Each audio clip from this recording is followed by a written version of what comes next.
Okay, so hope so far you have the clarity on what is the purpose of garbage collection, okay, and why we need the tuning of garbage collection. So let me give you a quick recap of the garbage collection and then we'll move forward. So what is the garbage collection? So garbage collection is the process to clean your heap size. That means to remove the unused your objects from your heap, okay, to create the sufficient room. Okay, so now what we have learned about that, suppose that this is your heap size, which we have of 5 GB of allocation. Okay, and then we have a major two partition of the your heap. The one is the young generation and second is called the old generation, right? And then we discuss about that whenever a garbage collection run, okay, it look for the heap size, okay, and then it clean the unused object from the heap size, right?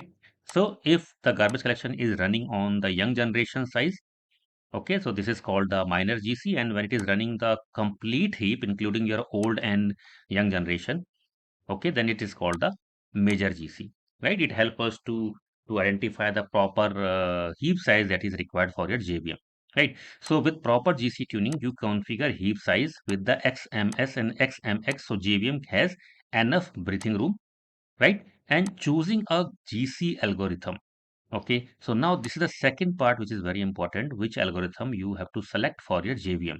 So there is a by default one JVM is already there by default. But again, based on the requirement of your applications, your pause time, the response time that is required for the application, you need to tune this particular algorithm. That means you need to enable certain algorithm based on the requirement of your applications, right? And monitor GC logs to analyze collection frequency and duration. So as discussed so far that you need to analyze the GC log files, and to analyze the GC log files, you have to enable the GC log file collection at the JVM level. Okay, now what is the way how we can enable? I will tell you. So this way you reduce the impact of GC and ensure the server is consistently responsive even under heavy load, right? So what are the overall access we are doing? So as I said, when the GC run, it pause your JVM. Okay, that means whatever the application that is getting processed inside your heap, there are multiple objects of a particular application inside the heap. Okay, and if during garbage collection this heap is going to be paused, the whatever the request that is getting processed by the heap at that particular time will be freeze. Okay, so there would be a small delay in the application processing. Okay, so most of the time it happened for the fraction of millisecond, and if it is a major GC, then sometime it can go from 1 second up to 3 seconds. Okay, so now the overall purpose of tuning of the garbage collection is to identify the proper heap size, okay, and to eliminate or you can to minimize the pause time of your applications. It's not possible to eliminate properly, but yes, due to health of use of certain algorithms, different kind of algorithms, we can tune this pause time. Okay, that I will tell you in the next slide. So now to enable the GC logging, you need to add certain parameters in the JVM level. So till the JVM 8, if you are running the JVM Java 8, the parameters are print GC details, print GC timestamp, X log GC, and then location of the log file. So this parameter, or you can say these all three parameters, you need to add in a JVM. Okay, and once your server startup, okay, it will create this particular log file in this location. Okay, and it will log all the GC details, and this log file you can use for the tuning purpose. Okay, and in detail I will explain you once we will move to the next session, which is the troubleshooting. There I will show you, okay, what are the different commands that you can use for the analysis of GC log and what kind of analysis that you can perform with the help of this particular file. Okay, we have a detailed session on this and the next one when we'll move for the troubleshooting and monitoring. Now if you are in the JDK or Java 9 or later versions, so the format is a bit different. Okay, so this is the format for Java 9 onwards. So with the help of that, you can enable the GC logs, right? So now here are the different type of garbage collection schemes or algorithms that you can enable for your JVM. Okay, now, but again, depend on what kind of a requirement you have, what kind of a JVM heap size that you have for your application. Okay, based on that, we use the different kind of a algorithm. Now, let me quickly cover, okay, few of the important things with respect to the garbage collection algorithms. Okay, so first you can ignore the CMS. this CMS garbage collection scheme or the algorithm is depreciated. This was the way to enable at the JVM level. Okay, so this is depreciated from the Java 9 onwards, and from JDK 14 onwards, it is completely removed. So that means from JDK 9, okay, this is still available, but depreciated, that you can't, that it is recommended not to use this one. And from JDK 14 onwards, this option is completely removed from the Java. Okay, now second, from JDK 9 onwards, okay, the default GC algorithm is G1 GC, which is the one of the efficient algorithms out of all till now today, based on the multiple regression testing that has been performed with the different applications under the different loads. Okay, and after that, it has been decided that this is the most efficient garbage collection algorithm, and this is enabled now from JDK 9 onwards. Right. So by default, if you are on JDK 8, okay, then by default the algorithm is parallel GC. Okay, your JVM is running parallel GC if you do not have added any of the custom garbage collection algorithms. Okay, so this is the parameter which is used for the parallel GC to enable the parallel garbage collection, right? And before that, earlier this is the one of the old algorithm, which is a serial GC. This is the way how we can define it. It is very clear from the name as well. Serial, okay, one by one, right? So it is not a good algorithm for the production environment or for the multiple CPU, multiple core or multi-thread environments. Okay, so this specifically it was designed for the small application and for the single threaded environments. For example, in development and testing, okay, this can be utilized. Okay, but now it is not in use today.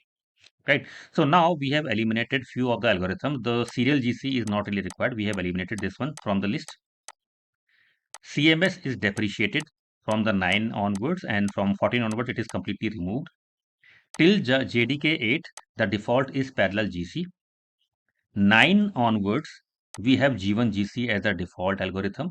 Okay, so now one thing is clear. If you are on JDK 8, okay, then for JDK 8 as well, you can enable this G1 GC algorithm.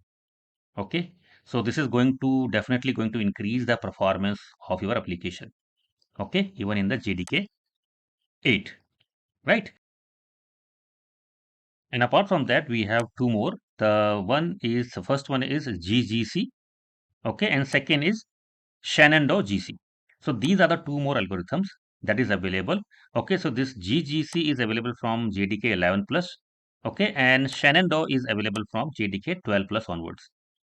Okay, and this is the way how we can enable that one. So by default, if you are on JDK 8, so in JDK 8, you can apply the G1 GC. This is the parameter, right? If you are 9 onwards, then most of the time this G1 GC, which is the default algorithm, may be good and sufficient for your applications. Okay, if you are on the 11 onwards version of the JDK, then you can do the experiment for these two as well. Okay, now the different conditions for applying these kind of a JVM heap size are mentioned in the use case scenarios. Okay, so specifically when we talk about the G1 GC, which is the now default from 9 onwards, this is specifically for large heaps with balanced throughput and pause time. So that means if you have a very large heap, that means you have very huge requirement and you have a very heavy application, okay, which is running the heavy load. So for that, you need the balanced throughput and pause time. So for this kind of a requirement where you have a very large heap size and you need the balanced throughput and pause time, you can go for G1 GC, which is the default one. Okay, and ZGC is again for very large heap and for low latency application. So you have a large heap, but the latency requirement is very less. Okay, so here when we talk about G1 GC, where I'm saying balance throughput and pause time, so may be possible that most of the time your applications are running certain batch jobs. Okay, and there may be async jobs, asynchronization jobs where the response is not really required at the real time. Okay, so for that you can do a certain kind of a compromise with the throughput and with the pause time. Okay, so for that this one is sufficient. But if you have a certain kind of applications where low latency applications are required, for example, trading system, right? In a trading system, you can see that the rate of the stocks get fluctuate in front of you in a fraction of seconds, right?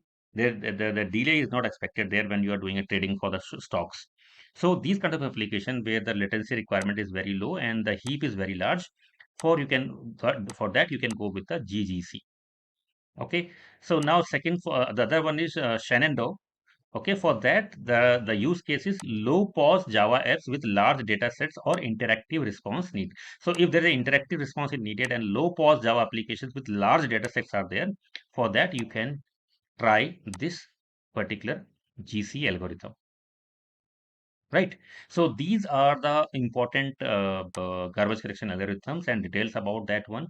Which one is the default, which is now depreciated, which is going to be the default one from 9 onwards. Okay, what are else apart from the default one, which you can try out for your applications based on the use cases, right? And if you are on a Java 8, the default one is parallel GC, and in the 8 you can try for the G1 GC as well, and this will definitely going to improve the performance of your application, right? So now we are going to discuss about the performance tuning of data source.